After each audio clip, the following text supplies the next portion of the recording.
Assim ele foi. E o povo começou a ficar assustado, assombrado, e se quebrantaram. E o rei instituiu um jejum, que até os animais não comeriam nada para se humilharem diante do Deus de Judas, para que ele tivesse compaixão, misericórdia. E assim, o povo de Nínive foi salvo. E Jonas conheceu que a vontade de Deus é soberana e que Ele nos coloca em algumas situações na vida para que nós venhamos compreender isso. Porque como um pai corrige o filho que ama, Deus às vezes nos coloca no ventre de um peixe ou numa cova cheia de leões, ou até mesmo Ele toca em nossos olhos para que tenhamos uma marca e nunca mais venhamos nos esquecer de enxergarmos a verdade. Como Paulo. Paulo era um homem temente a Deus, dentro dos limites da sua compreensão. Ele era um homem que estava fazendo a vontade de Deus. Na verdade, ele estava perseguindo aqueles homens que pregavam e ensinavam que Jesus, a quem os romanos crucificaram pela vontade dos judeus, Jesus de Nazaré, ele havia ressuscitado e ele estava vivo e assentado à direita do Pai, e que ele era o Filho de Deus e o único meio de salvação, não apenas para os judeus, mas para toda a raça humana. E eles pregavam isso. E milagres, sinais e prodígios aconteciam confirmando aquela palavra. E isso despertava não apenas inveja, mas despertava um verdadeiro ódio no coração dos fariseus. E Saulo de Tarso era um desses fariseus zelosos pela lei da tribo de Benjamim. Um homem cheio de condecorações e medalhas religiosas no seu peito. Ele trazia a carta dos principais da sinagoga, lhe dando autoridade para prender, para torturar e para executar aqueles homens chamados homens do caminho, que pregavam que Jesus era o Filho de Deus. Aquela profanação que eles faziam, não é?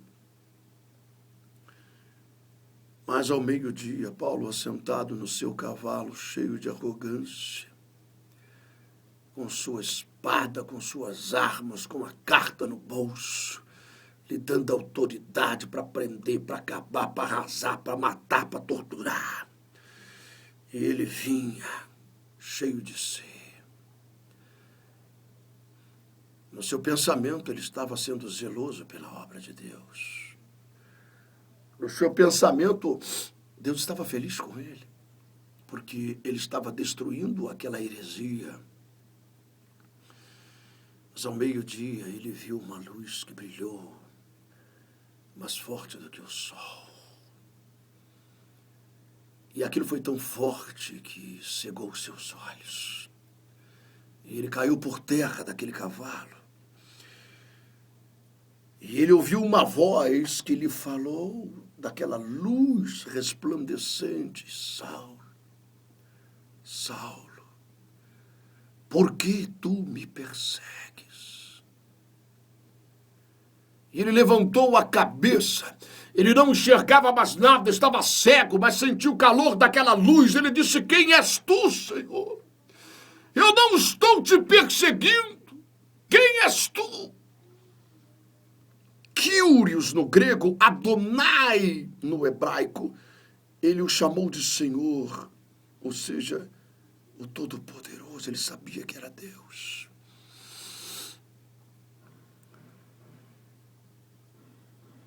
E a partir daquele momento, Paulo ficou cego.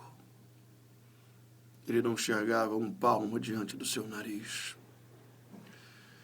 Foi levado a uma cidade de Damasco e lá ele ficou. Até que um servo de Deus, por ordem do próprio Jesus, fosse até ele para orar por ele, para que ele recobrasse a sua visão. Porque ele estava lá, cego, tateando no escuro, jogado num quarto qualquer, porque os seus amigos deixaram ele lá. Agora ele não tinha mais sua espada, sua armadura reluzente, a sua carta que lhe dava autoridade, a sua prepotência religiosa. Ele não tinha nada. Era só um cego jogado num quarto, orando a Deus, 3 dias de jejum, clamando aquela visão sobrenatural que surgiu diante dele. Kyrios, Adonai, Senhor. Deus o colocou numa situação para que ele compreendesse que Deus tem uma vontade.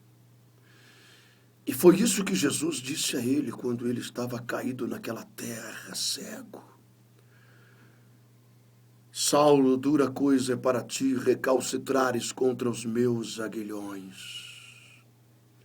Ou seja, Deus tinha um plano na vida dele.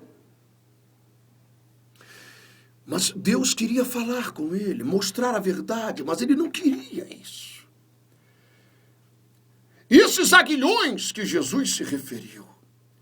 O aguilhão é um instrumento pontiagudo feito de madeira ou de ferro que cutuca o boi para que ele vá numa direção que aquele boiadeiro quer dar. Então, se aquele boi recalcitrar, se aquele boi der coice, se aquele boi quiser ir para outra direção, ele enfia aquele aguilhão e entra na sua carne e ele sangra. E por isso foi que Jesus disse: dura coisa é para ti, Saulo. Eu estou te dando uma direção, eu estou te mostrando o caminho, eu estou te mostrando e revelando a minha verdade. Em quantas situações eu já te coloquei, Saulo? Na morte de Estevão, você viu aquele homem, os irmãos que preferiram morrer do que negar o meu nome. E será que você não entende?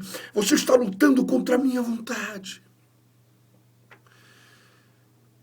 E assim, meu irmão e minha irmã, é necessário que nós venhamos entender que Deus tem uma vontade, essa vontade é soberana. E Ele está acima de nossos desejos e de nossas vontades. Paulo voltou a enxergar, mas não como antes. Trazia no seu corpo as marcas de Cristo.